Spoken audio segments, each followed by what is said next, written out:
मित्रांनो, एससीसीआय संदर्भात एक थोडी निगेटिव्ह न्यूज येते। आता ही कंपनी भारतामधल्या नवरत्न कंपन्यांपैकी एक कंपनी आहे। एससीसीआय म्हणजे solar energy corporation of India. आता ही नवरत्नांपैकी जी कंपनी आहे ना, तर तिचे MD and managing director RP Gupta हे होते याच्यामध्ये। आता ही व्यक्ती जर बघायला गेलं तर खूप मोठ्या पदावर काम करत होती। अगदी 1987 सालच्या IAS बॅचचे ते विद्यार्थी होते त्याच्यामध्ये, आणि मागच्या 2 वर्षापूर्वी त्यांना कंपनीचं एमडी पद देण्यात आलं होतं। परंतु हे पद असतं 2 वर्षासाठी, जे 2023 साठी दिलं होतं।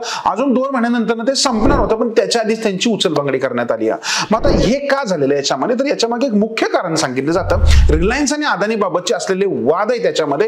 आणखी महत्त्वाची गोष्ट, सोलर आणि एनर्जी सेक्टर सध्या खूप सारा ट्रेंडिंग आहे, परंतु रिलायन्स पॉवर असेल ज्याच्यावर मागच्या 1 वर्षापूर्वी किंवा 2 वर्षापूर्वी मोठे टेरिफ्स लावण्यात आले होते, ओके, किंवा काही ऍक्शन्स घेण्यात आल्या होत्या, सेम अदानीवर पण घेण्यात आला होतं। आणि असं बोललं जातं की यांच्यावर घेतलेल्या ऍक्शनमुळे ऍक्च्युअली ह्यांची लवकर उचलबांगडी करण्यात आलेली, परंतु ही गोष्ट या सोलर एनर्जी सेक्टरसाठी खूप निगेटिव्ह आहे, कारण एससीसीआय सोलर असेल, विंड असेल, यासारख्या एनर्जी सेक्टरमध्ये खूप मोठ्या प्रमाणावर काम करते। तुम्हाला काय वाटतं, आरपी गुप्तांना मूव्ह केलं ह्याचा फरक काय पडेल का, आणि नवीन वर्णी याच्या ठिकाणी कोणाचे लागू शकते, कमेंट करायला विसरू नका।